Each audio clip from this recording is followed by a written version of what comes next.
humano, da semana inteira. E hoje a gente vai falar sobre o tema específico de quando o direito humano e política se encontram, o papel do Estado e da sociedade na consolidação de políticas públicas para a promoção da saúde mental. Então, eu vou apresentar primeiro a professora Tereza, depois passar a palavra para ela, depois apresenta a professora Adriana e passa a palavra para ela. Lembrando que será cerca de 20 minutos a fala de cada uma, depois terá perguntas e a gente vai disponibilizar o link do certificado para preencher, para conseguir o certificado no final, depois da fala das duas. Então, primeiro, a professora Tereza Cristina Peixoto Costa é docente do... Oi? Tereza Cristina Peixoto. Peixoto, tudo bem. Ela é professora de psicologia da UFMG, ela é membro do Laboratório de Grupos, Instituições e Redes Sociais da UFMG e da Rede de Estudos e Práticas Institucionais, processo de subjetivação da pós-graduação da PUC Minas. Ela tem graduação em psicologia pela UFMG, é especialista em psicologia hospitalar, em saúde no trabalho e apoiadora do Humaniza SUS. Ela é mestre e doutora em saúde e enfermagem pela UFMG, com doutorado sanduíche na Universidade de Lisboa, Portugal, e tem pós-doutorado em psicologia social pela PUC Minas. Tem experiência em psicologia hospitalar, em humanização e educação em saúde, saúde no trabalho, intervenção psicossocial e organização de serviços de saúde. E hoje vai falar conosco sobre o tema do nosso dia, né? O papel do Estado e da sociedade na consolidação de políticas públicas para a promoção da saúde mental. Professora, muito obrigado pela presença, pela disponibilidade. Tá, gente, boa noite para todos, né? A gente é uma coisa muito nova, né? Eu não estou vendo vocês, mas imagino várias pessoas aí, né? Boa noite, João, Adriana, né? E a Adriana, você viu? Eu até fiz assim de lado. Mas, enfim, eu quero agradecer muito o convite, né?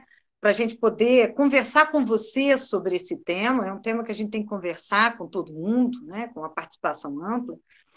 E quero dar parabéns também pela organização, pela programação dessa Semana de Saúde Mental. Está muito bacana, tem muitos eventos que provocam afetação, eventos intensos, com muita arte, com muita participação. Vocês estão de parabéns, viu? É muito bom fazer parte disso. E aí que você falou, fez essa apresentação minha, mas, na verdade, eu me sinto assim, eu trabalhei muito tempo no Humaniza SUS, né, pela Secretaria Estadual de Saúde, e pensando o que eu poderia discutir com vocês, essa temática, na verdade, o tempo todo eu me lembrei das nossas assembleias, das nossas mobilizações pela Secretaria no interior do Estado, exatamente construindo a política pública do Humaniza SUS, trabalhando com humanização em toda a rede do Sistema Único de Saúde, em defesa do SUS, acima de tudo, né? Então, é muito, né, com essa memória corporal e de afetos do que eu vivi, que eu vou compartilhar algumas coisas também do que eu penso, do que eu estudei, etc. E aí, assim, o tema é muito instigante, né? Assim, grande, né? Assim, e aí, quando direitos humanos e política se encontram, o papel do Estado e da sociedade na consolidação de políticas públicas para a promoção da saúde mental. Então, de cara, assim, eu já pensei, olha, mas direitos humanos, quando eles se encontram, direitos humanos e política, né, na verdade, direitos humanos é a política. A gente faz a política no dia a dia, né? Até mesmo nesse entendimento, assim, a partir de Foucault, né? A política se dá nas nossas relações sociais, se dá no nosso dia a dia, né? A minha roupa é um fazer política, os meus posicionamentos têm a ver com isso, né? Então, e isso que é interessante quando a gente pensa exatamente a temática de políticas públicas de promoção de saúde né, na saúde mental, e lembrando aí da história, né, da reforma psiquiátrica, que né, totalmente convergente com a reforma sanitária, né, apesar de terem caminhos um pouco paralelos em função das lutas travadas, mas elas foram contemporâneas, convergentes, integradas, inclusive fizeram parte aí da...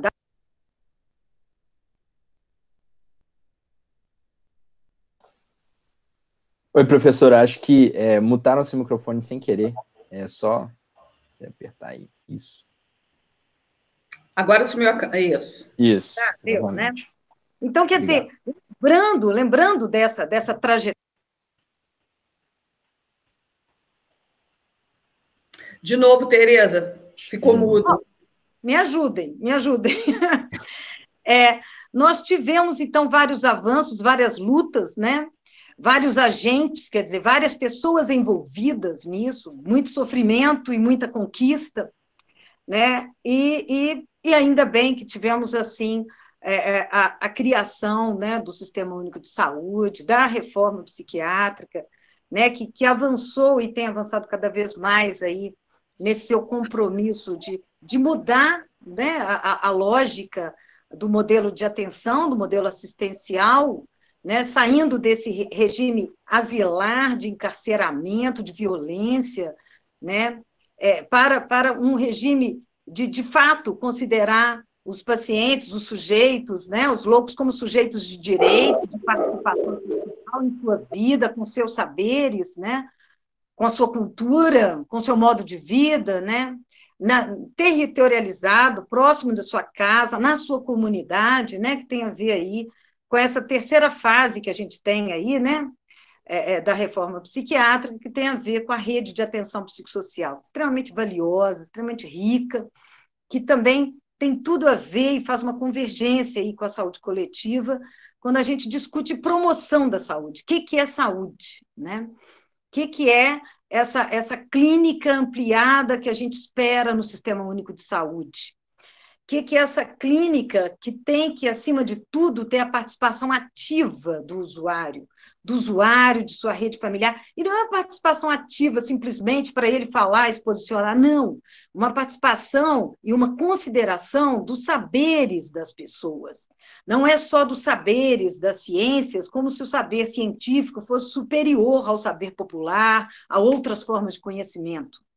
Mas, na verdade, é uma valorização das vidas, né, dos modos de levar a vida, das configurações familiares, que são várias, né, das diferenças nos modos de pensar, no modo de se, né, de viver, de escolher, né, das orientações sexuais, que são várias, né? Então, enfim, acima de tudo, o que eu estou querendo dizer, enfatizar aqui, é que essa luta, né, da saúde coletiva, da reforma psiquiátrica, é uma luta, acima de tudo, e foram conquistas que tivemos, acima de tudo, relacionadas à cidadania, ao exercício da cidadania, à democracia, né?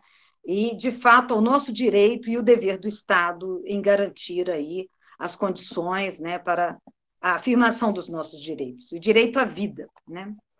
Então, é lógico, quando a gente fala disso, e ainda mais nesse contexto que a gente está, né, no contexto aí do Covid, tem várias coisas para a gente pensar, né? Mas a gente, nós temos a pandemia, né, pelo novo coronavírus, e temos a pandemia do governo. E também, eu falo pandemia, que também tem impactos, tem uma rede internacional aí também, nesses modos de governo muito mercantilista, favorecendo o tempo todo os interesses de mercado, né? E conservadores, né? Então, a gente tem essa virulência, essa contaminação na nossa sociedade. E quando eu falo contaminação, é porque, de fato, esses novos modos de governo, até dispostos aí, né, na atualidade, no mundo contemporâneo, e muito bem, né, estão sendo empregados aí no governo Bolsonaro, são modos de governo difusos, né, e que eles promovem, eles produzem formas de pensar e de existir. Então, eles tensionam, eles não é só manipulam, e até mesmo a partir da defesa dos direitos humanos, eles apresentam toda a lógica de atenção, de atender interesses capitalísticos, né? usando exatamente, falando que estão fazendo isso em defesa dos direitos, da defesa do trabalho, da defesa do mercado, que assim as pessoas vão ter trabalho, emprego, renda, enfim, como se fosse assim, né? Como se, na verdade, o que está se acenando para a gente é uma mudança conjuntural, é uma mudança, inclusive, nas formas de trabalho. Vamos ver o que a gente vai viver e o que a gente vai enfrentar e vai ter que se posicionar, né, com relação às mudanças no mundo do trabalho pós-pandemia, né?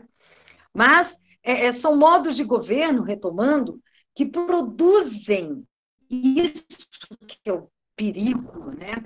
Produzem, fomentam formas de pensar consentâneos com os interesses do capital, formas de pensar normatizadoras, né, que fazem exatamente medicalizantes no sentido de prescritivas, patologizantes, né, e definindo o tempo todo uma noção de normal e patológico.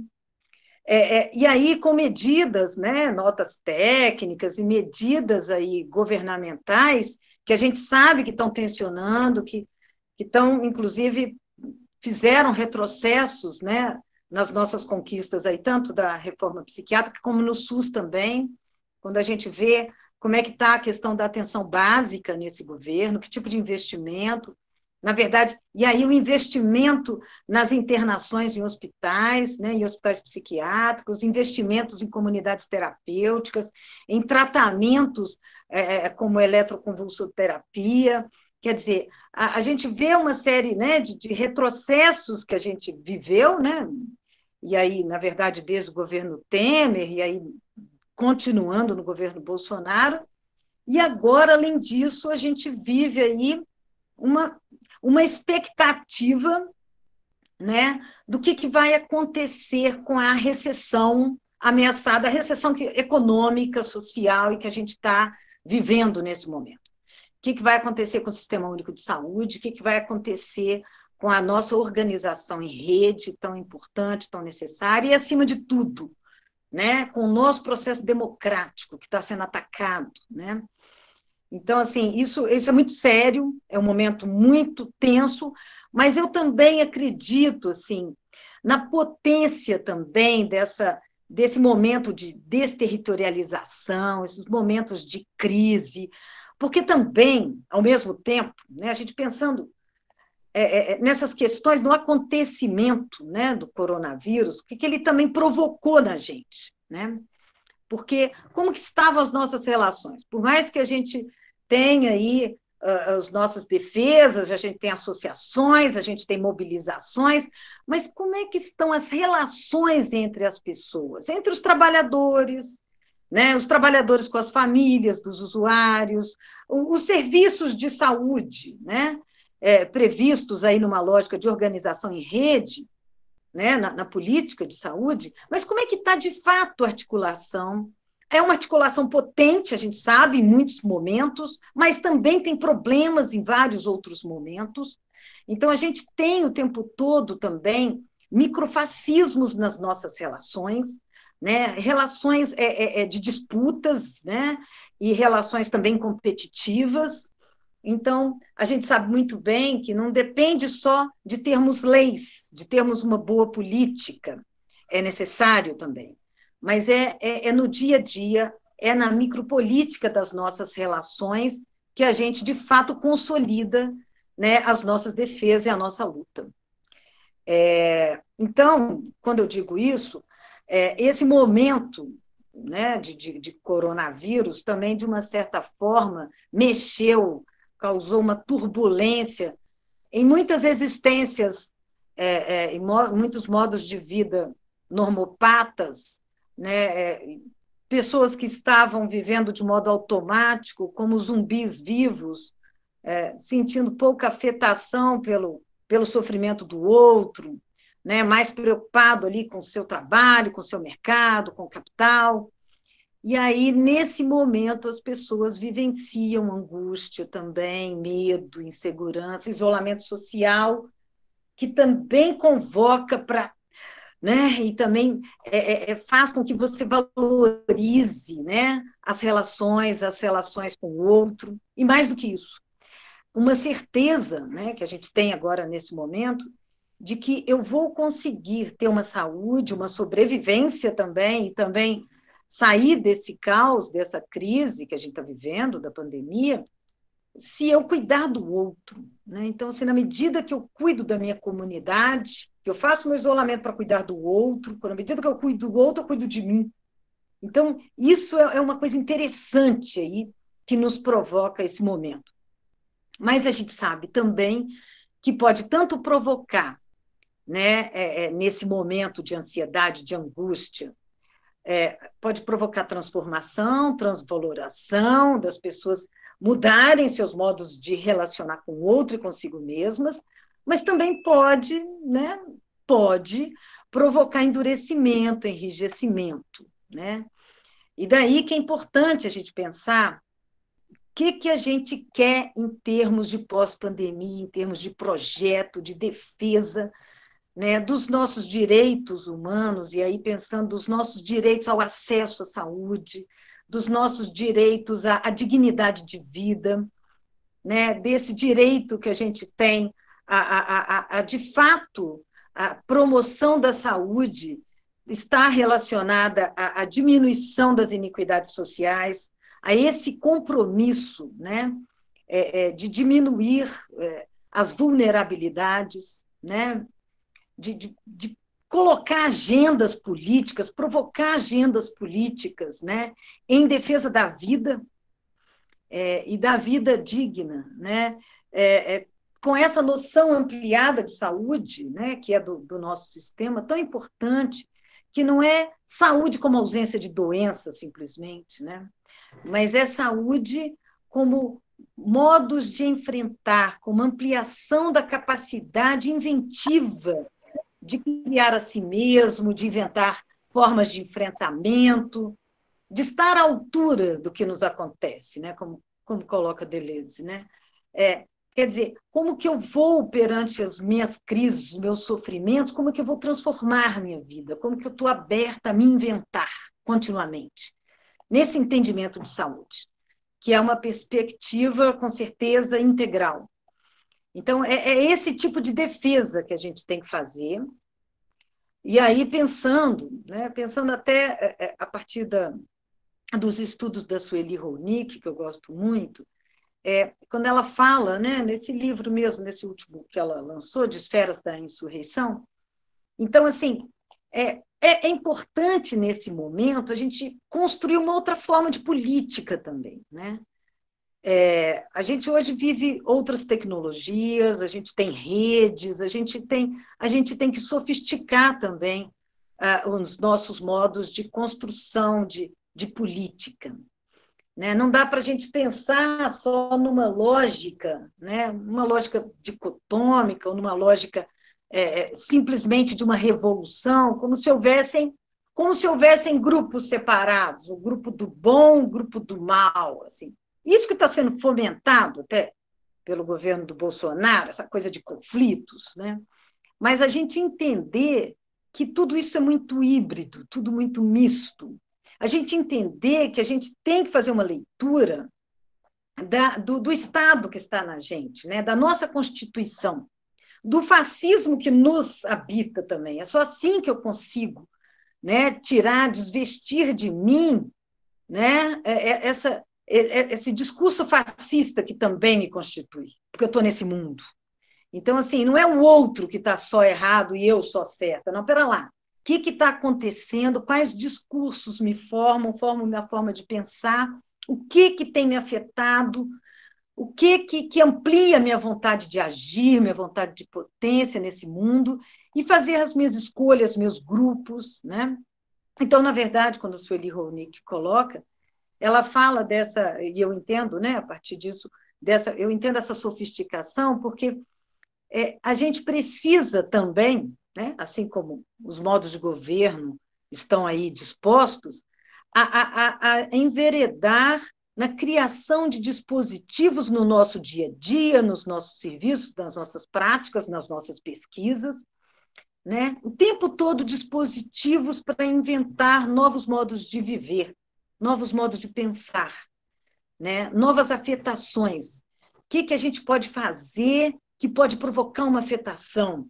Como é que eu me constituo? Como é que eu estou aberta, né? E a gente se abrir para os encontros com o outro, né? Eu tentar construir com o outro, não esse mundo separado de bonzinho e malzinho, mas para lá como é que a gente constrói uma política do comum, de uma defesa de uma vida digna para todos nós, né? No entendimento de que se temos, né, produção de pobreza no Brasil, né, Pedro Demo assevera isso, se temos uma produção de pobreza, se temos modos de governo que deixam uma parcela enorme da população morrer, deixam, né? A gente sabe que deixam, porque não é desconhecido. Né? Inclusive, quase todos os textos que a gente vai ler, né? E os indicadores mostram quem é que está morrendo, né? Os negros que morrem, os jovens que morrem, né? Nas regiões mais vulneráveis. Então, assim, como se isso é tão claro, isso é tão visível, e está sendo deixado à margem, essas pessoas, né? Como que a gente faz para provocar uma afetação na comunidade, uma experimentação que envolva todos nós uma defesa de uma vida para todos? Porque também conviver, né? Vamos supor que a pessoa não se afete com isso, né? Ela tenha uma perspectiva de que é o outro que é pobre, quase que uma naturalização da pobreza, como se pobreza não fosse produzida, né, no nosso mundo. Como se fosse, nasceu pobre, como se fosse cabelo, né? Eu nasci com cabelo castanho. Não é assim, né? Tem uma produção e uma dificuldade de transformar aquelas vidas, até mesmo pela forma que as pessoas acabam se pensando, né? Pela identidade social dessas pessoas também. Então, assim, também entender que termos isso vai aumentar a violência também, vai aumentar o meu sofrimento, mesmo que eu fique lá, que tenham pessoas que vivam em condomínios fechados, encastelados, mas eles vão sofrer com esse mundo também, com esse mundo doente, com esse mundo violento, né? E como é que a gente integra essas vontades, né? E constrói projetos pós-pandemia? Eu acho que essa é uma grande convocação, e a gente tem que também, a partir da nossa história, né, a nossa memória e as nossas experiências de luta, de movimentos, nos ensinam também, né, que a gente precisa, além desse cotidiano, de inventar dispositivos para conversar no dia a dia, para afetar, para criar outras formas de pensar e de existir. Além disso, precisamos das nossas associações tão importantes, né? E na saúde mental a gente tem associações com uma importância grande também, inclusive para a saúde mental dos usuários, né? Precisamos das nossas organizações, né, sociais, das associações, dos congressos, dos simpósios, dos encontros, precisamos de coletivos, porque precisamos cada vez mais planejar, projetar, para a gente ter uma participação efetiva. Não só de falar que não queremos o que está, mas o que queremos. O que podemos fazer pós-pandemia com o que vamos, né, vivenciar em termos das mudanças. E aí eu fico pensando principalmente as mudanças no mundo do trabalho, né, que devem sofrer aí mudanças grandes, até mesmo pelo uso tão intenso que estamos tendo, né, de trabalhos remotos, à distância, o tanto que isso acaba sendo uma via de implementação, de substituir homens, né, de substituir postos de trabalho cada vez mais, né, coisa que já vinha ocorrendo no mundo do trabalho, mas pela internet, pelo trabalho, pelo uso da tecnologia. Então, pensando nisso e também no que temos que preservar, em termos até dos nossos cuidados, também aí com a sobrevivência, né, em face da questão do vírus, o que temos, o que podemos projetar? Para isso que a gente precisa desses encontros, desses simpósios, de conversar, de apresentar propostas, né? E é isso, assim. Eu pensei em compartilhar isso e eu quero muito mais abrir para a gente. Eu espero ter sido clara. Eu fiz até um roteirinho, gente, assim, do que eu ia falar, mas eu falei com a Adriana, não dou conta de roteiro. A hora que eu vejo, já estou falando, pronto. E eu espero ter sido clara. Mas eu estou aberta para a gente conversar, para a gente discutir, né? E juntos aí conversarmos um pouco mais, tá bom? Obrigada. Muito obrigado, professora. Muito obrigado. Muito importante e muito boa a sua fala. Então, agora a gente eu vou apresentar a professora Adriana Caldeira. E se alguém já quiser ir pensando na pergunta, já quiser ir se inscrevendo para a pergunta, só colocar o nome no chat, que quando as duas professoras acabarem a exposição, eu passo a palavra para quem quiser fazer a pergunta. Então, professora Adriana Caldeira é doutora em Educação, mestre em Educação e Saúde pela UFRJ e psicóloga. Tem experiência nas áreas de psicologia social e comunitária, saúde mental, políticas públicas, álcool e outras drogas, desinstitucionalização e equipe multiprofissional e saúde pública. Desenvolve pesquisa e extensão principalmente junto aos seguintes temas: comunidades e contexto de vulnerabilidade, processos psicossociais, subjetividade, cultura e processos identitários regionais e análise de serviços de atenção a indivíduos e grupos em vulnerabilidade. E vem falar para a gente aqui hoje. Professora, muito obrigado pela disponibilidade e pela presença. Oi, pessoal. Boa noite. Nossa, que chique! Tem 77 pessoas na sala, muito legal. Parabéns pela divulgação, pela organização. Me sinto bastante honrada de estar aqui e poder dividir essas coisas com vocês, que são mais reflexões e um pouco de história.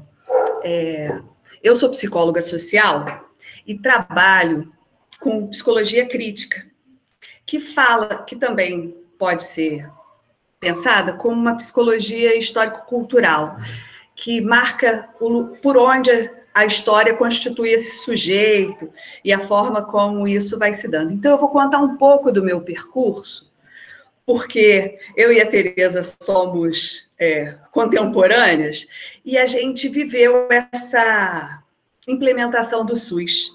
A gente viveu na pele, e aí a gente traz marcas disso. E eu acho que são sobre essas marcas que a gente pode contar para vocês. Eu costumo dizer que eu sou filha do SUS. Eu começo a trabalhar numa prefeitura, na Secretaria de Saúde, em 92. O SUS surge em 90, como lei. Mas já militava na luta antimanicomial desde 86, ainda na faculdade. Estou formada há 32 anos. Essas marcas da militância fazem com que a gente se constitua sujeito. Talvez, até por conta do isolamento, eu não esteja tão otimista quanto a Tereza, falando das possibilidades que a gente tem para enfrentar pós-pandemia. Hoje, com a forma como a gente vem sendo afetado por ações propostas pelos governantes, o meu lado fascista tem vontade de voar nas pessoas. Que isso vem acontecendo com muitos de nós, quando houve os absurdos, quando houve a falta de empatia. E é dentro desse lugar de militante que eu me reconheço melhor.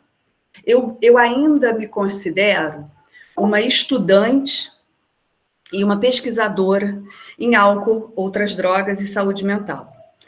Acho importante um pouco a gente falar, principalmente na questão das vulnerabilidades, com relação à história da política de saúde mental.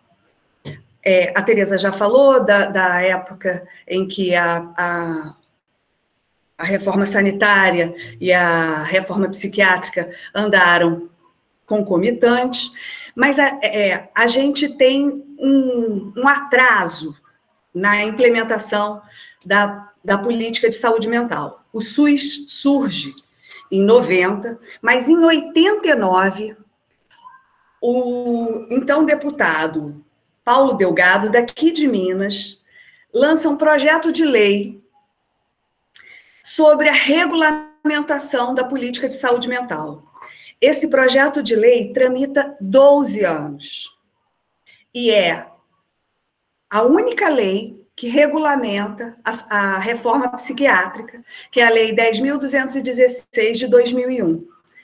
Ela não é o projeto de lei. Ela teve uma série de modificações para chegar onde chegou. E foi fazendo concessões, tá?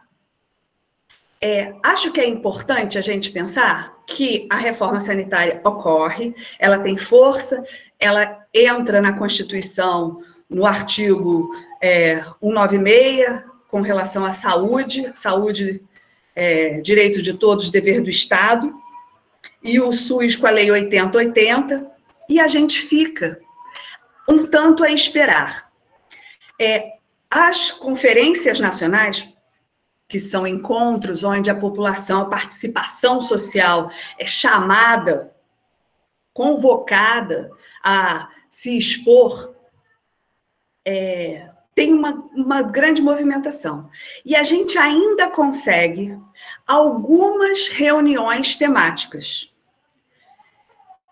Em 2001, surge a Lei 10.216, que organiza a reforma. Então, fala dos serviços substitutivos, dando prioridade a serviços comunitários territoriais e não mais hospitalocêntricos.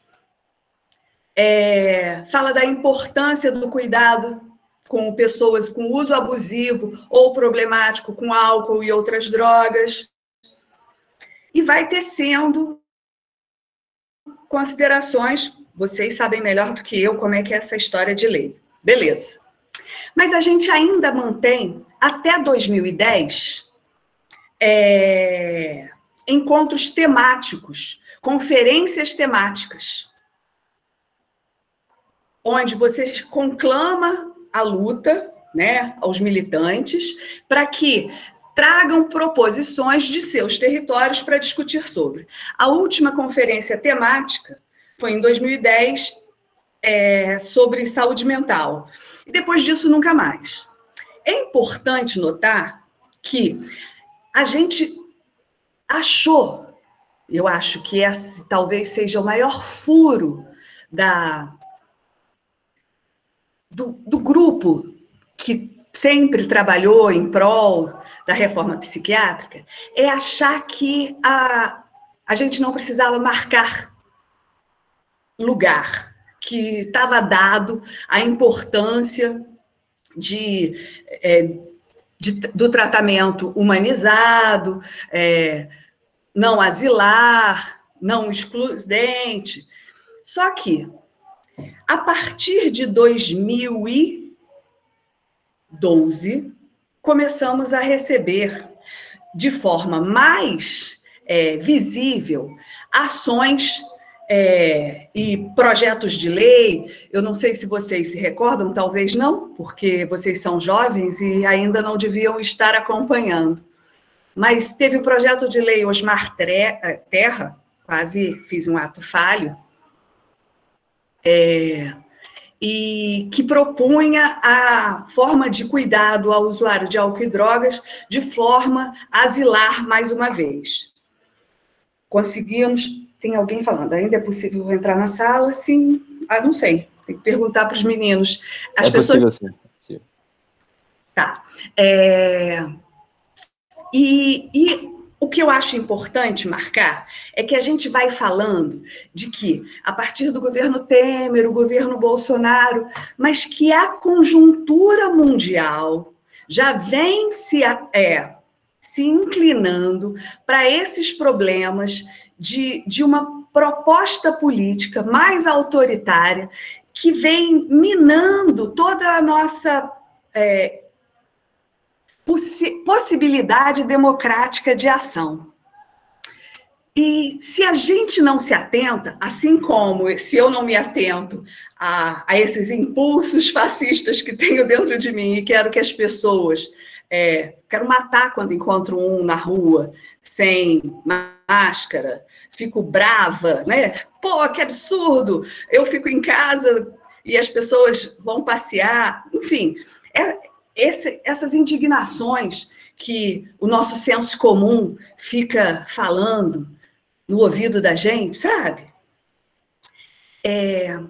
Acho que é importante lembrar que em 2015, o Coordenador Nacional de Saúde Mental foi exonerado para ser colocado no lugar dele um antigo diretor do maior hospital psiquiátrico que já existiu na América Latina, que era o Dr. Valêncios.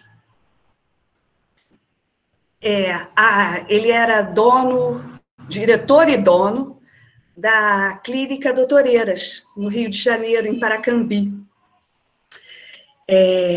Um lugar terrível. Já trabalhei em alguns hospitais psiquiátricos, fui consultora do Ministério da Saúde durante bem uns 10 anos, e talvez a Doutoreiras tenha sido um dos lugares mais terríveis que já entrei. As pessoas dormiam em currais, não tinham cama, e esse senhor foi empossado como coordenador nacional da política de saúde mental. Na época, houve toda uma organização, houve a ocupação da área técnica, as pessoas passaram a dormir, frequentar, e isso durou 2 meses, até que ele pediu para sair e entrou uma outra, o Quirino, que está cotado novamente aí junto com o Osmar Terra, aguardem que esses nomes vocês verão em breve nesse governo. O que eu acho interessante é que, apesar dos governos mudarem, a linha condutora parece que ela vem sendo alterada. O desrespeito aos direitos humanos vem sendo continuamente afetados. E a gente não pode se calar. Eu já fui mais otimista, mas a cada vez que converso e que faço trocas,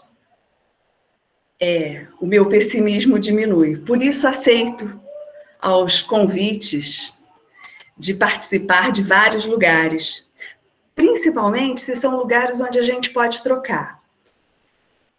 Por isso, gostaria muito que, assim que eu acabar, que a gente possa falar, que vocês possam perguntar, porque isso faz com que a gente também receba de vocês o que é tão importante, que é a troca. A vida é feita dessas trocas. Se a gente for pensar com relação à política de álcool e drogas, ela teve uma mudança marcada de forma radical. Agora, gente, desculpa. Ela teve uma mudança radical agora, em 2019, em que sai do modelo, eles não excluem os Sersans, tá? Eu não sei se todos sabem, só se chama Sersans aqui em Belo Horizonte. Em qualquer outro lugar do Brasil, se chama CAPS, que é Centro de Atenção Psicossocial. Aqui em Belo Horizonte, por uma questão histórica e política, se chama Sersan, que são os dispositivos territoriais de atenção à pessoa com transtorno mental severo e persistente, tá? Em 2019, houve uma mudança na proposta, porque a lei não mudou. O que muda são as normativas e as portarias com relação à forma de atenção. A lei ainda é a 10.216. O que eu acho importante a gente ter clareza é que discutir, por exemplo, no caso de álcool e outras drogas, manteremos a estratégia de redução de danos como um meio condutor de cuidado a pessoas com uso abusivo de álcool e outras drogas? Essa estratégia não é mais a estratégia primeira do Ministério da Saúde. A estratégia hoje é da abstinência. Mas a redução de danos, ela exclui a abstinência? Eu acredito que sim. Mas o contrário não é. A redução de danos, a abstinência exclui a redução de danos. Vocês compreendem? A redução de danos, ela é includente. Ela aceita o sujeito, usuário, problemático ou abusivo de álcool e outras drogas, pode optar para ser abstêmico. Agora, o contrário não é possível. Uma pessoa que, num determinado momento, ainda não consegue ou não está disposto a parar com o uso, não consegue se incluir numa política de abstinência. Eu acho importante marcar esses lugares, porque senão a gente cai naquilo que a Tereza estava falando quase no final da fala dela, de que a gente polariza, de que tem um lado bom e de que tem um lado mau. E isto só acontece nos livros de fada. As coisas são híbridas, se misturam. E nas políticas sociais, nas políticas de seguridade social, no tripé de seguridade social, elas estão marcadas o tempo todo por essa hibridação. Eu queria trazer essas questões com relação à história da saúde mental. Eu tenho um percurso, eu já morei em alguns estados no Brasil e pude participar do cenário da reforma psiquiátrica, seja em Sorocaba, não sei se vocês sabem, mas Sorocaba, na década de 2010, há bem pouco tempo, né, na década passada, era o maior polo manicomial do Brasil. A gente tinha 2.500 moradores em hospital psiquiátrico na região de Sorocaba. Isso significa que a cidade de Sorocaba, de 700 mil habitantes, tinha 4 hospitais psiquiátricos e 2 cidades da região metropolitana, mais 3 hospitais. Na época, um professor da UFSCar, professor Marcos Garcia, fez uma pesquisa sobre os óbitos nos hospitais. E isso com dados públicos, dados do SIM e do SINAM, que são... como é que chama, Tereza? O SIM e o SINAM? Esqueci. Um programa... são programas do SUS para medir mortalidade e permanência em hospital. Com esses dados públicos, o Marcos conseguiu chegar à conclusão de que a gente tinha em Sorocaba uma morte a cada 3 dias. De 2010 a 2012, dia 18 de dezembro de 2012, conseguimos fechar um TAC, um termo de ajustamento de conduta, com os hospitais psiquiátricos de Sorocaba, para o fechamento dos hospitais naquela região. A princípio, o TAC era para ser em 2 anos, podendo ser ampliado para mais um. Moral da história, conseguimos fechar os 4 hospitais. Na época, eu morava em Sorocaba. E fechou-se o último hospital em 2018. Uma das pessoas, eu não consegui ler o nome, falou do Holocausto Brasileiro. Aconteceu aqui em Barbacena, mas já tem mais tempo. O que Maria de Lourdes, o que é muito diferente da gente falar de algo que aconteceu há 2 anos atrás. A gente fechou o hospital que tinha gente morando. Há 2 anos atrás, gente que entrou no hospital com 10 anos, em hospital de adulto, mas recebendo criança, e a criança sai de lá aos 19. Então, de 10 aos 19, ela passa 9 anos da vida onde ela estaria construindo como sujeito dentro de um hospital psiquiátrico. Isso é muito perto da gente. E a gente faz uma cegueira seletiva. Passa a vida tomando choque. Não necessariamente tomando choque, né? É a Jurema que fala disso, né? Que as pessoas passam a vida tomando choque. Eu não sei se vocês já entraram em algum hospital psiquiátrico. Não é nada bom. Nada bom. Mas eu acho importante a gente conhecer. Até para a gente... eu entrei no meu primeiro hospital psiquiátrico em 1986 e, a partir daí, achei que tinha que trabalhar para fechá-los, porque não é um lugar digno. Um lugar onde você tem pouco controle social, e é disso que essa conversa hoje chama a gente.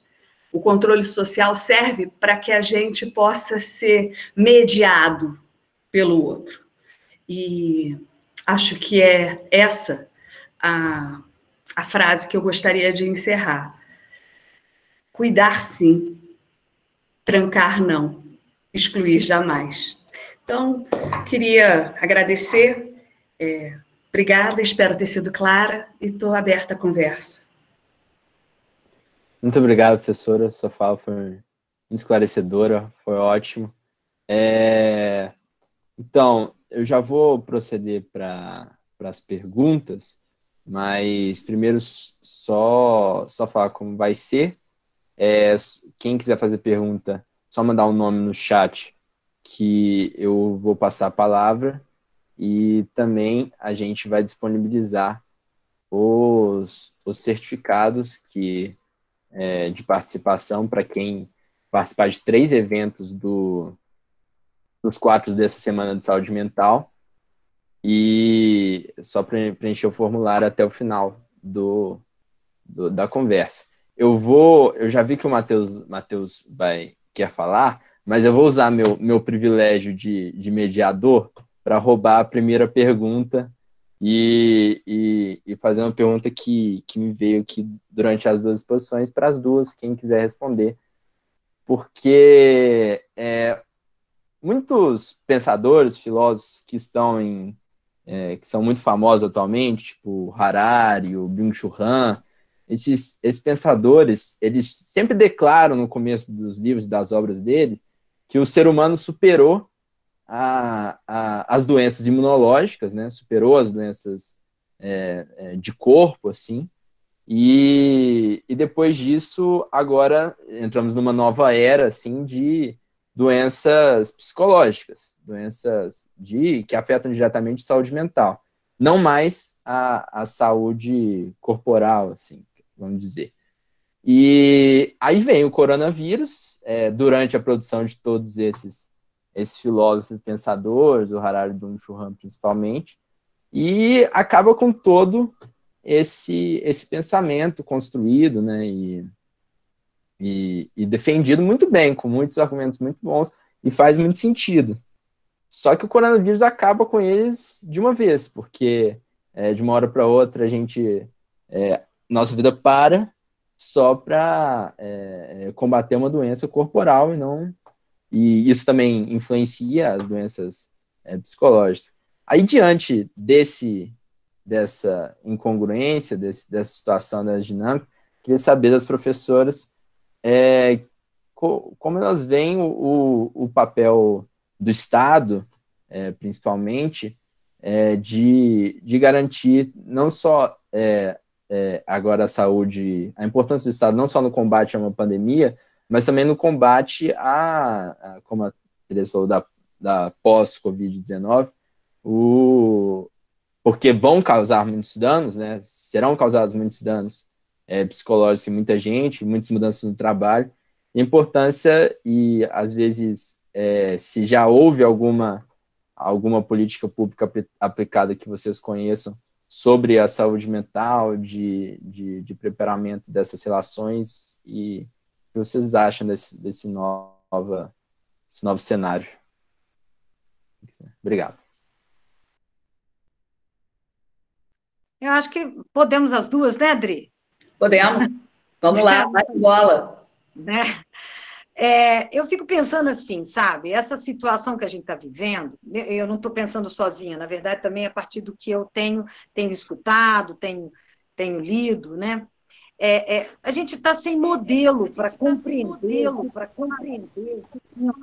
Né? Então, de fato, assim, muita coisa, muito entendimento anterior foi desbancado com o que a gente está vivendo. É uma situação inusitada. Então, assim, como é que a gente pode pensar, né?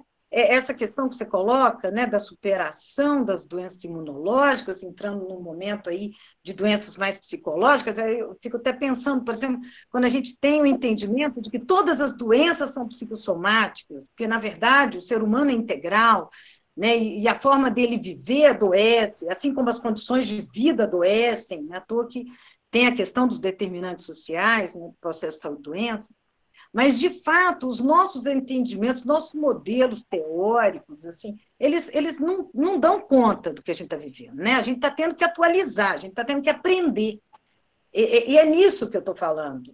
É algo que nos deixa inseguros, né? Que produz, inclusive, um momento de angústia, de ansiedade, que é ruim, mas é um momento da gente se abrir. Por isso que eu falo assim, sabe? Da gente ampliar nosso poder de afetação, de novos entendimentos, para a gente não ficar também, né? Como o processo de escolarização faz, de reproduzir só o que já tinha de conhecimento. Não, a gente está precisando criar outras formas de entender isso. Assim como você coloca a questão do Estado, né, como é que a gente vai ter os nossos direitos preservados, né, garantidos. O que está sendo proposto, o que a gente pode pensar? A gente também tem que pensar como é que vai ser isso. E o que a gente vai ter que defender, por isso que eu estou falando.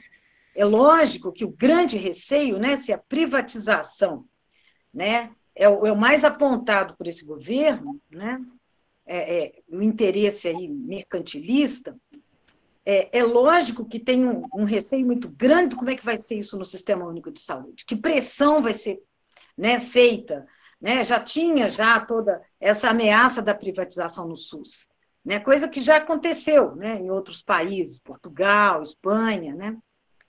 O sistema público de saúde com coparticipação, né, financeira, né, das pessoas. Então, assim, a gente tem que pensar nisso, né? E como que a gente vai defender, até porque a nossa população também vai estar mais empobrecida. Né? Porque também tem uma coisa interessante, quando a gente fala de vulnerabilidade, a gente tem o privilégio de poder fazer isolamento social nesse momento. Estou falando privilégio por quê? Porque tem gente que não pode fazer. Tem gente que, se fizer, e eu conheço pessoas assim até, vão ser demitidos de algumas fábricas, por exemplo. Tem gente que tem que trabalhar não só no serviço de saúde, nos serviços essenciais, tem gente que não pode, né? Tem motoqueiros que têm que fazer o trabalho porque estão precisando de dinheiro. Então, tem gente que não está podendo fazer isolamento social, ele tem que se arriscar, né? Então, por isso que eu falo de privilégio, apesar de, né, ser uma coisa horrível, né, tensa, mas você pode fazer, né? E isso não é igual para todo mundo. Tem pessoas muito mais expostas, né? E que, aí, né, nessa forma de entendimento do Bolsonaro, que as pessoas adoecem, e aí fazer o quê? Se morre, fazer o quê? Né? Morre, fazer o quê? São essas pessoas que podem morrer. Né? Então, é isso que a gente tem que pensar, qual a defesa? Como é que a gente vai criar, então, uma outra forma de enfrentar a recessão econômica que a gente está vivendo? A gente vai viver, e a gente está já passando por isso, começando aí. Né? Eu acho que é o momento da gente reunir e criar isso aí. Né? É isso. Eu acho, sabe, João Pedro, que é importante a gente pensar que a gente fez uma mudança, sim, do tipo de doença. A gente começou a ter maior índice de doenças adquiridas como diabetes, hipertensão, e não mais as doenças infecto-contagiosas de forma tão abrupta quanto antigamente. Fala, Tereza. Tereza está fazendo... Não está conseguindo? Alguém pode destravar? Não, é só porque, de fato, isso na Europa você tem uma redução maior das doenças infecto-contagiosas.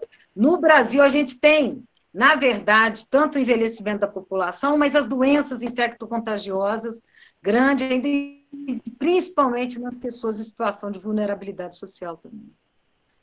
Então, se a gente pensa... morei no Amazonas 7 anos. Estou chegando de lá, vim de Manaus para cá ano passado. Morei desta última vez por 3 anos. A gente tem crianças que morrem por desnutrição, que é algo que é impensável no Brasil. A barreira sanitária de entrada pelas fronteiras da paralisia infantil tem que ser extremamente cuidada.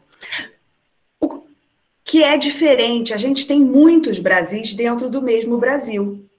E aí, as desigualdades fazem com que, dos determinantes sociais, faz com que a gente tenha um olhar, nós aqui do Sudeste, muito pouco claro do que acontece nesse Brasilzão. De fato, a gente tem um número grande de pessoas sofrendo de problemas psíquicos, né? 6% da população mundial é afetada por depressão.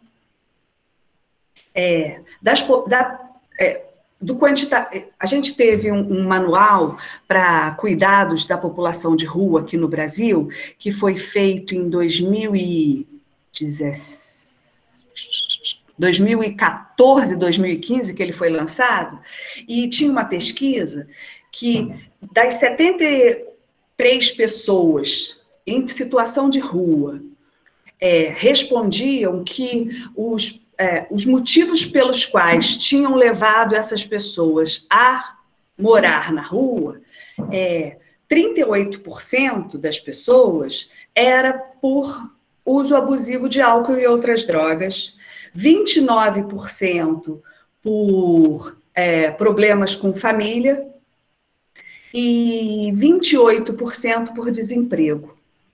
Então, a gente, de fato, tem problemas relacionados às questões de saúde mental e álcool e outras drogas bem prevalentes, mas foi até ontem.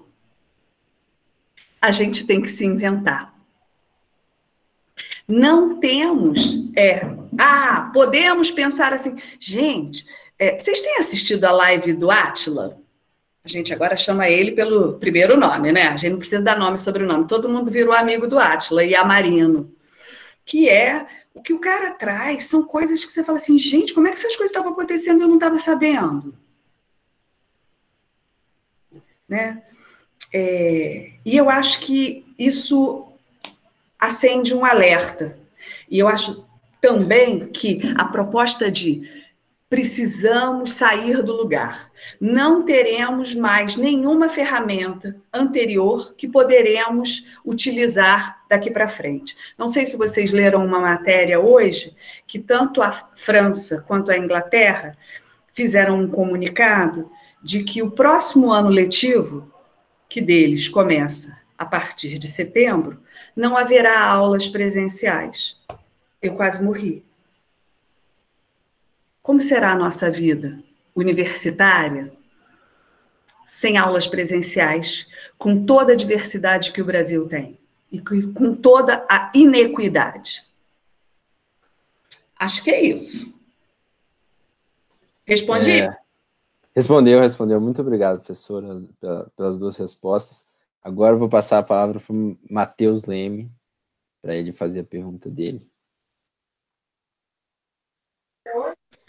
Muito boa noite a todas e todos. Também quero cumprimentar o presidente da mesa, né, o João, Para além, também gostaria de cumprimentar as duas palestrantes, maravilhosas exposições mesmo, meus parabéns, muito claras, muito elucidadoras, e que trazem aqui para o nosso debate grandes, né, somas, grandes expectativas também, porque muito aqui foi trazido, que nos fazem olhar para esse contexto atual, e nós que estamos entrando agora nessas discussões, né, podemos refletir um pouco mais sobre e pensar sobre o nosso papel na construção de melhorias nesse sentido. A minha pergunta é uma pergunta que eu já venho fazendo nesses 3 últimos dias de evento, e ela está muito correlata com o próprio tema, né, da Semana de Saúde Mental e Inclusão da UFMG, Saúde Mental e Direitos Humanos. Obviamente que se a gente coloca esses dois em correlação, a gente vai acreditar que quando colocamos direitos humanos juntamente com direitos mentais, nós tendemos a acreditar que é necessário que se universalize o acesso à saúde mental, ou pelo menos às políticas terapêuticas, ou até mesmo a pensar em bem-estar, né, individual também das pessoas. Eu gostaria aqui de direcionar exatamente a pergunta para vocês duas, que é a seguinte: saúde mental, bem-estar, deveriam ser um direito de todos, um direito universalizado e universalizável? Essa é a minha pergunta.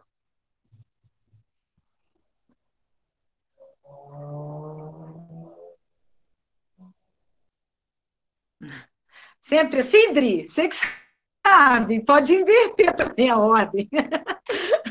Gente, a Adriana é uma grande amiga minha, adoro ela. Eu estou tão cansada, Tereza, que você fala e eu fico, legal, porque assim, eu estou exausta. Desculpa, gente. Ô, gente, olha, eu quero agradecer a sua pergunta, muito bacana, né? Quando você coloca, então tá.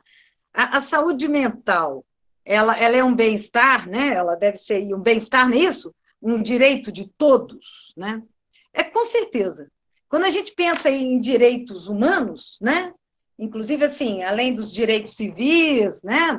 Primeira onda aí, os primeiros propostos de direitos políticos, e depois a gente tem os direitos sociais, né? Os direitos ao acesso à saúde, educação, a participação social, né? E aí a gente tem a terceira geração aí dos direitos humanos, né?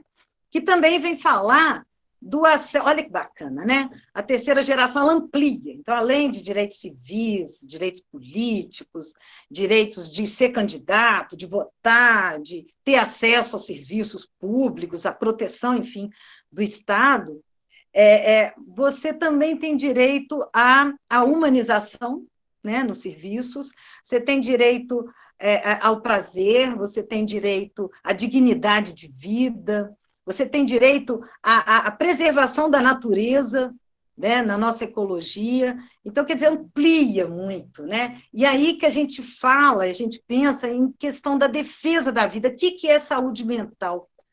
Né? O que é que adoece? O que adoece? Né? A gente sabe muito bem que a doença mental ela foi criada, ela foi construída pela medicina. Né? Em outras épocas, essas pessoas até eram tidas até como grandes sábios, né? Gurus, que pensavam diferente. A gente sabe, inclusive, tem experiências mostrando isso, que muitas pessoas com sofrimento mental, quando não vivem essa vida enlouquecida da nossa sociedade moderna, essa vida obsessiva de tantas cobranças, normopata, né, que adoece, intensifica o sofrimento, que muitas pessoas, né, com sofrimento mental, quando têm acesso a viver fazendo a sua expressão, a sua arte, a sua vida na relação social, né, com a sua outra forma de funcionamento, né? Com o seu outro plano de funcionamento, são pessoas que ficam felizes, que se relacionam bem, que ficam, e principalmente com preservação da liberdade, como foi lembrado. Então, essas pessoas, elas não precisam, pode diminuir o remédio, elas conseguem ficar muito bem e se relacionar, né? Então, a gente está falando de construção de felicidade. Então, isso tem a ver com bem-estar. Então, nós estamos falando de aceitar as diferenças, a diversidade. As pessoas são diferentes, né? Nós somos diferentes. Então, assim, a gente viver quando a gente fala essa sociedade, né, medicalizante, quando a gente fala medicalizante, nessa noção, né, da medicina, que não é só da medicina, tá? O saber medicalizante passa, né, e constitui todos os profissionais de saúde que funcionam no modelo, uma clínica tradicional prescritiva, como se a ciência soubesse que é melhor para o outro, né? De fato, assim, prescrevendo até qualidade de vida, até como você vai ser feliz, né? Sem respeitar a diferença, a diversidade, os modos de vida, a cultura, né? Sem construir o que a gente fala aí, essa saúde no encontro com o outro, né? Você potencializando a vontade do outro existir. Olha que bacana, né? E a sua pergunta até, eu fico pensando, olha, você falou assim, é uma pergunta que eu tenho feito em todas as mesas, essa é uma pergunta que está comigo, é uma pergunta que te amplia, eu fico pensando, a vontade de existir, de pensar mais, né? É muito interessante. Com certeza, nós todos temos direito ao bem-estar, à dignidade de vida, com certeza. E isso é saúde mental para todo mundo. É isso. Então, vamos lá, peraí. Deixa eu ver, já está aberto o microfone. A sociedade é tão medicalizante que a gente tem um presidente que pega a caixinha do remédio e prescreve uma medicação para todos, né? A saúde mental, ela é fundamental para que a gente possa continuar existindo. Hoje cedo, eu e uma outra professora da Faculdade de Psicologia também, a professora Débora Barbosa, fizemos uma live chamada Sem Arte, Me Falta Ar, pensando de como a arte pode servir como ferramenta para ajudar a nossa saúde mental a enfrentar tempos de pandemia. O Ferreira Goulart, num de seus poemas, fala que a arte existe porque a vida não dá conta. A saúde mental e o bem-estar é fundamental. E eu acredito que a arte pode ser uma forma de fazer a gente sobreviver e inventar novas potências de vida, criando possibilidades de ressignificação desse humano. Acho que o que a gente mais tem feito durante a pandemia? O que tem enchido as nossas vidas? Muitos de nós se entretêm com a arte. Os streamings aumentaram de forma exponencial. A gente tem buscado literatura, porque a arte ela é sempre um ato social. A forma como a gente interpreta aquele fazer artístico, ele é individual e, ao mesmo tempo, social. Pode ser, Matheus, que a nossa saída seja através das artes, para a potência da manutenção da saúde mental. Acho que é isso.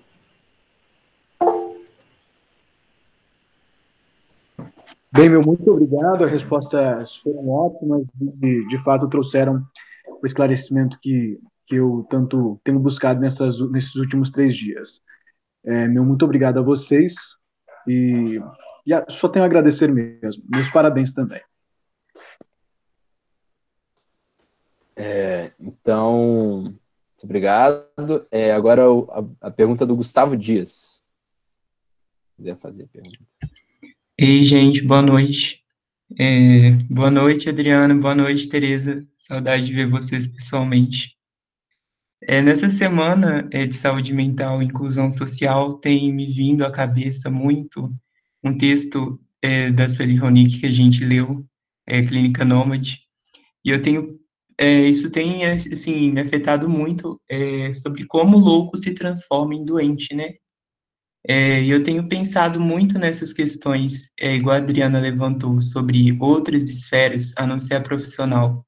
da atuação profissional na produção de saúde mental. Eu acho que a gente tem visto muito isso durante a semana, seja através da arte, seja também através de outras pessoas, na relação entre com o outro. E agora retomando ao tema, que é a criação de políticas públicas, eu tenho pensado, pode ser que não condiza com a realidade também, mas sobre como produzir políticas públicas que, ao serem englobadas pelo sistema, elas não se cristalizem, se enrijeçam, de modo que a efeitação com o outro não permita abrigar essa singularidade, né? Eu sei que as normas técnicas, elas são importantes para guiar a atuação, mas para que os trabalhadores da saúde, mesmo que uma atuação que vá além do consultório, que é muito importante, falando de políticas antimanicomiais, que saia dessa institucionalização, mas que eles consigam ir além, sabe? Eles se sintam provocados de forma que não simplesmente reproduzam as normas técnicas. Eu tenho pensado um pouco nisso. Obrigado, gente, pela oportunidade.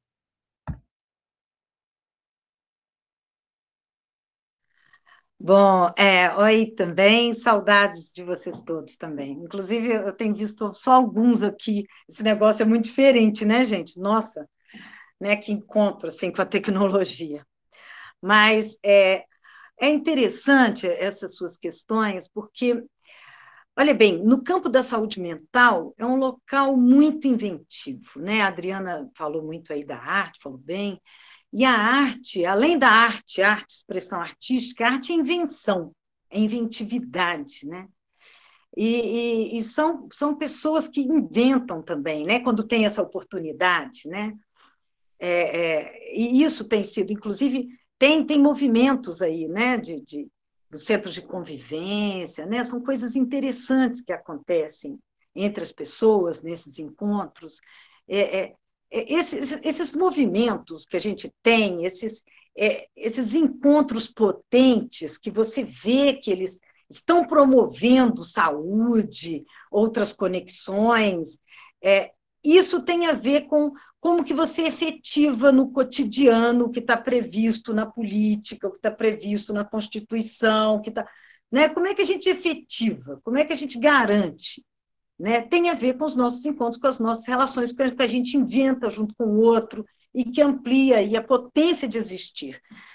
São movimentos de insurreição, são movimentos que a gente tem que guardar e falar deles para eles terem um lugar social, uma importância, né? Para a gente se apropriar disso. Né? Inclusive a importância da liberdade, a liberdade de diferir, de falar, né? De ser diferente, isso é muito importante. Agora, assim, as políticas públicas, elas têm um ciclo, né? Tem um ciclo de políticas públicas. Então, na verdade, elas precisam passar por um momento de avaliação. Elas precisam de passar por uma participação social. Por isso que assim, a participação social é imprescindível.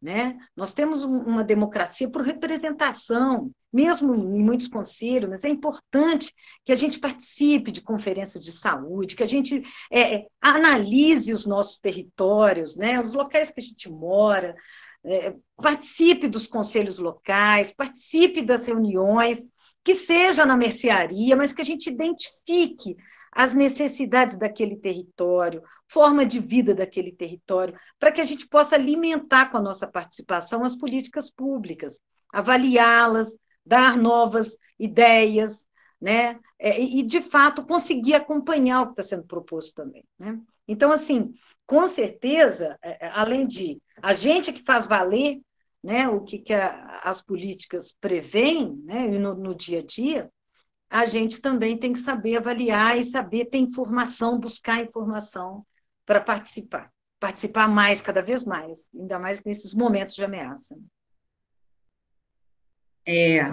Eu aproveitei enquanto as pessoas estavam falando, o Gustavo e a Tereza, e coloquei duas informações no chat. Um é o link do texto que o Gustavo faz referência, que é da Clínica Nômade, da Sueli Rowling, para quem quiser ser afetado. e o outro é uma reportagem da ONU falando o quanto os serviços de saúde, que os serviços de saúde mental devem ser parte essencial de resposta ao coronavírus. Mais do que padronizar modos de ação, a gente tem que pensar que o SUS, mesmo lá no início dos anos 90, no início dos anos 2000, ele não foi financiado e implementado de forma total. Sempre foi precarizado. Ano passado, a gente teve algumas ameaças chegando a coisas bastante comuns nesse governo, de faz uma portaria, cai a portaria, de acabar com as estratégias de saúde da família, que são atendimentos territoriais comunitários, formas de ação que estão mais próximas do território e que proporcionam o conhecimento e o diagnóstico de forma mais a miúde das necessidades locais. Sair dessa ideia de que a política tem que ser feita de cima para baixo, e ao contrário, que é o que o SUS propõe, que é de forma capilar. Acho que, inclusive, essa fala que eu trago na reportagem da OMS, da ONU, o secretário-geral das Nações Unidas, ele acrescenta que os serviços de saúde mental devem ser expandidos e amplamente financiados, que é o inverso do que a gente vem fazendo com a privatização. E é isso que eu acho que participar de conferência, participar de CA, como o Gustavo, ou mesmo vocês, né, do CAI, isso é algo que você tem que estar disponível, porque gasta uma energia danada. Né, João? Mas, com certeza, muito demais. Demais, mas a gente só aprende fazendo. Não adianta ter aula de como é que faz isso. A gente precisa botar a mão na massa. Aprender a ouvir, aprender a ser mais tolerante com as diferenças, com as diversidades. Porque aí a gente volta lá no início da fala da Tereza, do nosso fascismo interno, porque a gente já sabe muito bem olhar para o fascismo do outro, né? Cadê o nosso? Tá bom, galera?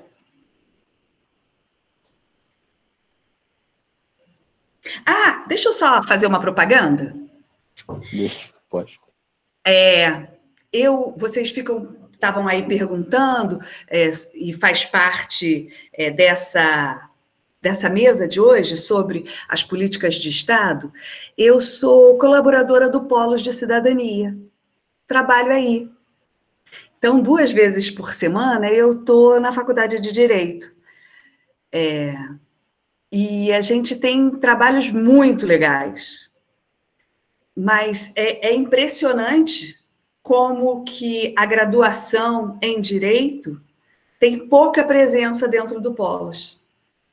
A gente tem um grupo bacana de pós-graduandos e a gente tem um monte de alunos de outros cursos. Então, convido vocês a se aproximar do Polos, porque eu acho que é um lugar que tem o André Dias, que é o coordenador do Polos, que é um psicólogo que trabalha com saúde coletiva. A gente tem a professora Marcela, a professora Maria Fernanda, e que vão poder fazer com que vocês adentrem a esse conhecimento que a gente está trocando aqui. E aí, a gente aprende a fazer fazendo. Ninguém aprende a andar de bicicleta lendo o manual. Isso, que era a propaganda. Polos é uma extensão muito boa mesmo da faculdade. Direito e Ciências do Estado lá. a gente sempre tem alunos participando, sempre dão bons frutos. Bom, lembrando, se alguém quiser fazer pergunta, é só mandar um nome. O Lucas Antônio pediu para fazer uma pergunta. Boa noite. Eu estava querendo tocar em relação à educação, porque vocês falaram da arte como terapia, e é justamente o assunto que mais foi falado na exposição de ontem, por atrizes e professores de teatro, como teatro como algo que ajuda a pessoa, que ajudaram mulheres que estavam em situação de cárcere, teatro como terapia mesmo. E dentro do nosso sistema educacional, onde a grade do ensino médio ela é toda pautada no positivismo, que é uma herança militar e tudo mais, que a gente tem muita aula de matemática, muita aula de ciências da natureza, e uma aula por semana de artes, ou de 15 em 15 dias, história uma vez por semana, e já começa a deteriorização das ciências humanas aí no ensino médio. As pessoas já não se interessam por isso, e por isso tem muita gente fazendo medicina, tem muita gente fazendo engenharia, enquanto ninguém se arrisca no teatro, ninguém se arrisca nas artes, né? Então eu penso que a reforma do ensino médio, diferente de como o Temer tentou fazer, ela tem que ser antes curricular do que o que ele estava tentando fazer, porque, tipo assim,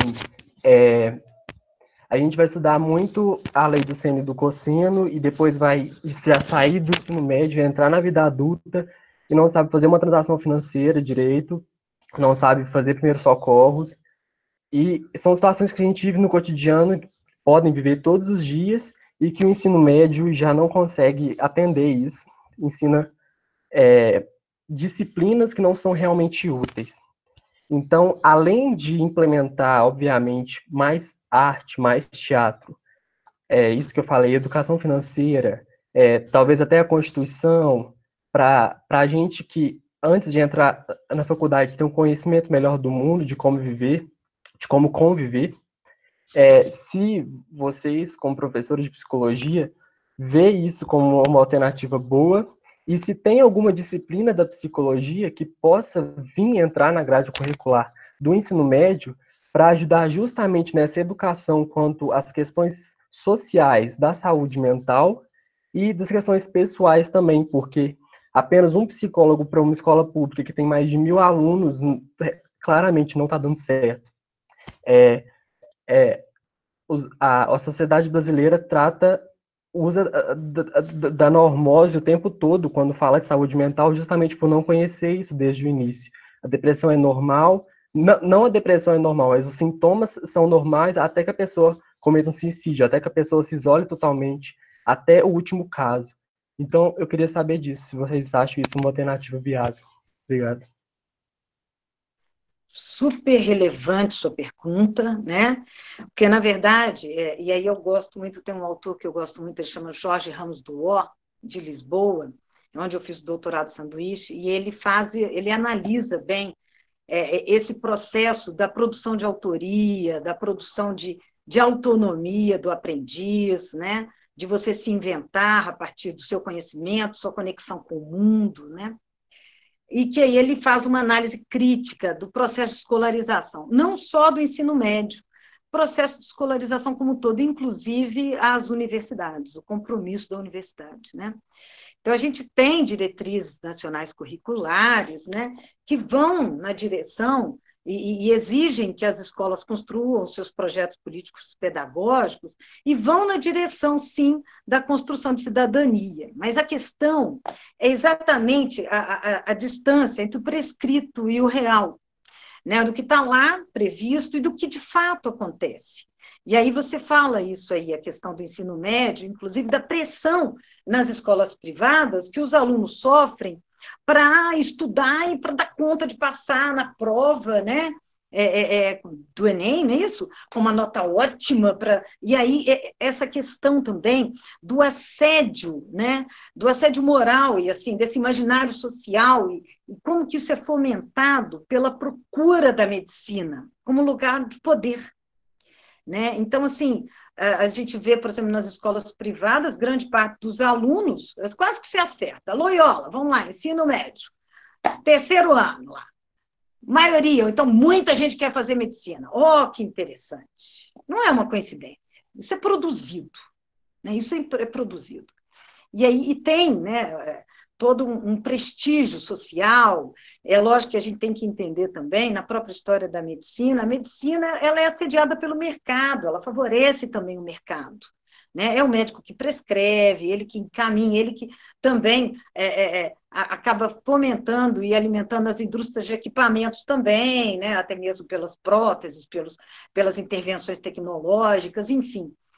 Né? E aí a gente vê que a escola, né, e o processo de escolarização, quando eu falo desse distanciamento que está previsto em prol da formação cidadã, você vê, por exemplo, mecanismos disciplinares antigos, arcaicos, da própria universidade, fileiras, um de costas para o outro, o professor lá na frente, o professor em pé, né? Ele que fala, ele que dá nota, né? Vários mecanismos de registro, de controle, de avaliação, de prova. O Enem, que é uma prova bacana, criado até para identificar competências, né? Olha bem, uma proposta jóia, mas acaba que tem provas preparatórias, acaba que algumas pessoas têm acesso a uma nota maravilhosa no Enem e conseguem aí entrar em cursos com maior concorrência e tal, e outros não. Né? Aí você falou, mas espera lá, o que está acontecendo? E aí, até mais do que, não só a arte é importante, né, na escola, mas não só isso. Quando eu falei arte e invenção, por exemplo, até que ponto a escola tem estimulado as pessoas a pensarem mais o que elas querem pensar, a terem projetos de vida comprometidos com o social, a pensarem em suas vidas e fazerem projetos, estudos autônomos e com respeito ao que pensa, né? com inventividade na escrita, né? com autoria mesmo. Né? Então, assim, tem uma escola politécnica ligada à Fiocruz, no Rio de Janeiro, e é bem interessante, porque lá eles têm toda uma proposta de um projeto de vida, né? Então, tem um projeto que você tem desde que você entra no curso, né? E é um projeto que você vai ter uma série de conhecimentos para fazer gestão sobre sua vida, sua gestão do trabalho, mas você vai desenvolvendo ao longo do seu curso o seu projeto de estudo, de intervenção, de trabalho. Então, percebe? Isso fortalece, né? Isso favorece uma formação ética, estética, política, né? No engajamento social, engajamento com a vida, com a defesa, né? E não só uma escolarização que muitas vezes a gente vê, é lógico que isso é híbrido, né? A gente também tem as escolas que estimulam criatividade, também tem. Temos também nas universidades, tem de tudo. Mas a gente tem que ver o que é que está acontecendo, que tem repetido. Então, tem uma escolarização que reproduz uma forma de pensar. Quase que você tem que pensar igual. Quase você tem que falar igualzinho o autor falou. Quase você tem, percebe? Você tem que fazer o que a professora quer. Né? E é ali que ela vai cobrar, e você percebe? Uma escolarização reprodutora. Assim. Né? Esse autor, ele chega a falar assim, o excelente aluno é o aluno que desistiu de ser criativo, que ele faz o que o outro quer, o que a escola quer, então ele está excelente. Então, é uma coisa para a gente pensar e para a gente mudar, e propor mudanças nas nossas escolas também, na universidade, né? Isso é importante que a gente repense também. Eu já coloquei lá o nome do Jorge, do O, aí, lá no chat. De fato, a Jurema está falando que é perigoso pensar. E eu não acho que isso aconteça, sabe, Lucas, no ensino médio. A gente vai ensinando, desde que a criança está na pré-escola, que a vaca não pode ser xadrez. Né? Na hora que a gente manda desenhar, a gente vai formatando o que a gente espera das pessoas. As pessoas não escolhem a medicina porque a gente tem pouco conhecimento das ciências humanas. A gente escolhe medicina porque ela dá dinheiro, porque ela te dá prestígio. E é desse lugar que a gente está falando o tempo todo nessa conversa, né? O quanto que as questões de poder sobrepõem todas as relações. O poder está dado em todos os lugares, não fujamos dele, não tem jeito. Ele se estabelece em todas as relações. Mas como a gente pode poder criar formas inventivas e potentes de criação, que é essa história da arte-visão que a Teresa fala, que de forma belíssima podem propor a gente rotas de fuga, né? Mais do que aumentar as disciplinas no ensino médio, talvez a gente tenha que diminuir a disciplinaridade na educação infantil para que a gente possa ser mais inventivo no ensino médio. E aí, não só a arte-terapia, mas o acesso à arte como produtor de conexões importantes ligadas ao pensamento, à memória, à percepção, nesse sentido. Beleza? Me fiz clara? Sim, obrigado. Obrigado, Tereza e Adriano. Só dar uma parte nisso também, que como membro presidente do Centro Acadêmico de Ciência do Estado, tem que puxar o saco um pouco do meu curso, que essa metodologia também didática e de aula expositiva, de provas e etc, ela também é presente nas universidades, né? Muito presente bastante, em vários cursos. E o curso de Ciência do Estado, sendo um curso Reúne, sendo um curso que foi fundado 10 anos atrás, ele já veio em 2008, ele já veio com essa proposta inovadora, né, de menos aulas expositivas e mais aulas numa metodologia didática, no formato de seminários, no formato de apresentações. Então, no curso de Ciências do Estado, desde o começo, acho até engraçado que no nosso primeiro período a gente começou a descobrir o que era o curso, etc, e chegou uma hora, um dia de uma aula com o professor, e a gente tinha organizado a sala em forma em um círculo, não mais expositiva, porque a gente falava assim, não, o curso de Ciências do Estado porque a gente achava que a aula expositiva ela ensina, né? Mas ela não forma como a aula participativa de seminários e discussões. Então, a gente, no começo, né, nessa aula, a gente já arrumou as cadeiras em círculo, como isso quebra a hierarquia, né? Todo mundo se vê. E o professor chegou e falou, quem pediu para fazer isso? Falei, não, a gente fez. Aí ele falou, muito bem, já estão começando a entender mesmo. Aí sentou e continuou dando a aula. Foi muito... João, deixa eu até comentar isso. Os meus alunos que estão aí até assistindo sabem que, por exemplo, eu chego e falo, gente, vamos ficar em círculo, e isso muitas vezes muitos alunos não querem. Nem, professora, vamos ficar aqui mesmo, não. Ai, que preguiça, outra vez, entende? Eu falo, não, então se não quer fazer círculo, vamos fazer triângulo, vamos fazer um quadrado, qualquer coisa, menos um ficar de costas para o outro. E aí, na verdade, eu estou só agregando valor à sua fala, porque, e é o que eu falo para os meus alunos também, você na escola aprende, não é só com o professor, né? E nem só com os autores selecionados por aquele professor, você aprende com seus colegas, né? Você aprende nas relações com os colegas, então aquilo ali é importante demais para a construção, né, do processo do ensino-aprendizado, né? Então, e você que é o aprendiz, né? Então você que tem que ser acionado no seu desejo de aprender, né? Você tem que ser estimulado na sua fome de aprender, na sua vontade de entender melhor.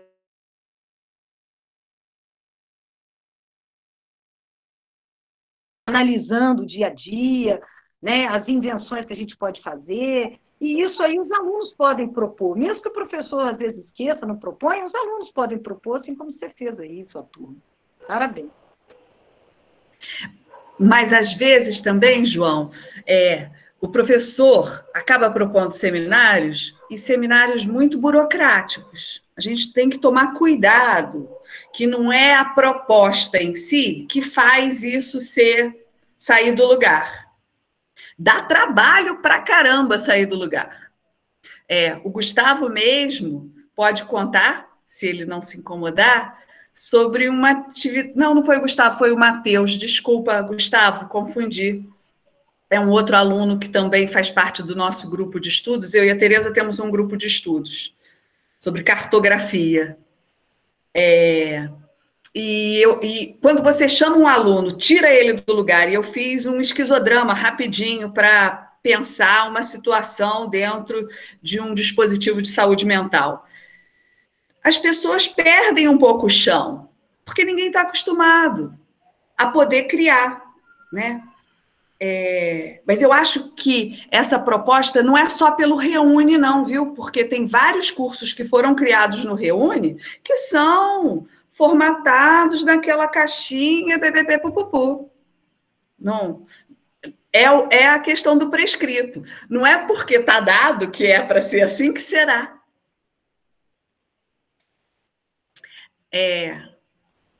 A Maria de Lourdes fez uma pergunta aqui para mim. Já posso responder? Pode. Ela pergunta assim, que as pessoas em sofrimento mental devem ser protagonistas do seu tratamento. Isso segundo o psiquiatra Renato Silveira. Pensando nisso, o que você, Adriana, pode dizer sobre a relação do poder institucional entre médico, paciente e instituição?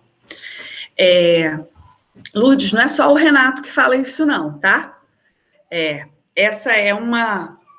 E aí vem do prescrito, que é uma proposta, inclusive que a gente faça um protocolo, que é o PTS, é o Projeto Terapêutico Singular de cada usuário do serviço. Mas que, mais uma vez, assim como o seminário, ele pode ser burocrático, aonde, em momento nenhum, você vai discutir com o usuário qual é o projeto terapêutico, que é singular, que está marcado para aquele sujeito individualmente.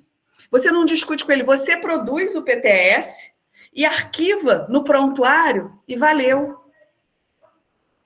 A gente burocratiza, e aí está marcadas as relações de poder. Como falei para vocês, cheguei ano passado aqui em Belo Horizonte. Apesar de Belo Horizonte ser uma cidade extremamente potente, da reforma psiquiátrica, os Sersãs vêm sendo extremamente sucateados.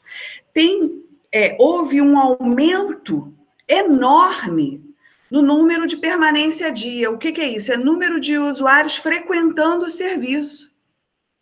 E é um serviço tão especializado, tão específico, que você não pode ter muita gente, senão você não consegue dar atenção. E o serviço acaba sendo sucateado. Você tem aberrações ocorrendo dentro dos Sersãs.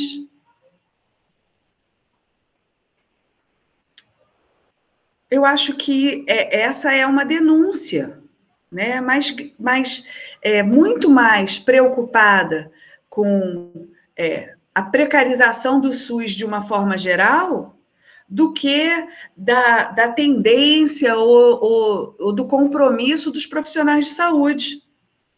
Não é disso que se trata, não é com relação ao compromisso, mas com relação à precarização do financiamento.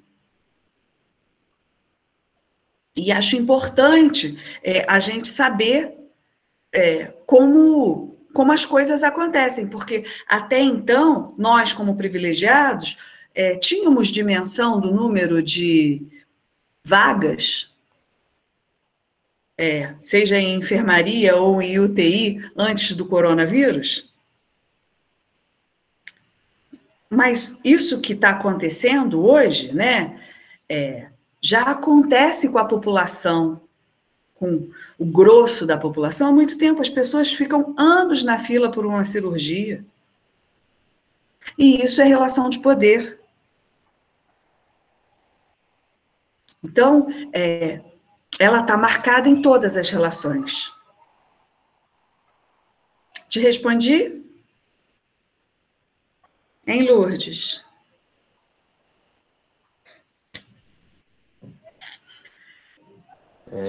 Então, acho que não temos mais perguntas. Então, pelo avançar da hora, vou passar a palavra uma última vez para as professoras e depois eu encerro nosso debate muito engrandecedor, muito esclarecedor aí. Gostei muito do resultado. Então, acho que Tereza primeiro, né, como começou a falar primeiro. A gente já quer essa norma. Olha, mais uma vez eu quero agradecer assim, o carinho. É lógico que, gente, a vontade era de vê-los, né? A vontade de estar perto, de sentir a vibração. Mas eu sinto a vibração das perguntas, né? E que bom que vocês estão, e que bom que a gente está aí, que bom que a gente está conversando. Eu queria encerrar com uma citação, né? Uma citação da Adriana Rosa Cruz Santos, né? Da tese de doutorado dela sobre heterotipias, né? Muito interessante, que ela fala de dois casos de pacientes, né, com sofrimento mental que viveram de uma forma diferente, que estavam muito felizes, protagonistas, participando, inventando suas vidas. Então, eu gostei muito desse trecho, eu falei, vou ler lá para terminar. Então, ela fala que é importante esse espaço inventado numa teimosia ativa de que a vida possa ser vivida como obra de arte, processo incessante de criação de si e de mundos, que implica necessariamente na instauração de graus de abertura, lugares outros, heterotipias, que abriguem e produzam variações e diferenciações inerentes ao viver. Né? E aí, lembrando dessa perspectiva de Deleuze, né? do eterno retorno, a gente pensando que a gente tem uma vida, mas é uma vida cheia de muitas vidas, de muitas invenções, de muitas saídas. Então, que a gente tenha, nesse momento, né, a criação de muitas saídas para a nossa sociedade, para as nossas vidas aí, né, em prol de dignidade de vida, em defesa da vida. Obrigada a todo mundo. Eu não fui chique assim igual a Tereza, não. Não preparei nada para encerrar. Eu queria agradecer, mais uma vez, a possibilidade de estar aqui, e isso me faz viva. Esses encontros são o que me movem, e acho que movem a muitos, por isso a gente aceita, né, Tereza? E queria sugerir a vocês que procurassem no YouTube um vídeo do Deleuze, o que é uma aula. É um vídeo de menos de 2 minutos. Eu acho que ele fala de forma brilhante e traz um pouco disso que o João fala das formas inventivas da educação. Para além disso, queria convidar vocês a dar uma passada no Instagram do Práticas Psi, que é um perfil que foi construído por alunos da psicologia para problematizar as possíveis práticas da psicologia. E a gente já teve essa semana o desfile virtual do 18 de maio, que aqui em Belo Horizonte é bastante tradicional, e a gente fez um desfile virtual com os alunos mandando suas colaborações artísticas, poéticas, estéticas, e foi bem legal. Fiquem à vontade de participar e agradecer. Muito obrigada, não tenho mais palavras. Obrigada, pessoal. Então, eu agradeço a presença de todos e todas. Eu queria agradecer também a comissão organizadora dessa semana, composta tanto pelo CACE de Ciência do Estado, quanto pelo CAP, do Direito, pela faculdade também, que mesmo as aulas estando suspensas, a gente não parou, né? E é muito nobre isso de todos os meus colegas, principalmente da divulgação, que são os que mais trabalham nessa pandemia, porque agora tudo é online e, de repente, tudo virou comunicação. Então, muito obrigado a todos da comissão, muito obrigado a todos os presentes, muito obrigado à disponibilidade das duas professoras, principalmente. Foi muito bom toda a conversa e gerou tantos questionamentos quanto o que a gente já tinha quando entrou no debate. E é isso. Muito obrigado a todos. Não esqueçam que o que move o mundo são as perguntas e não as respostas. Obrigado, professor. Tchau, pessoal. Fiquem em casa.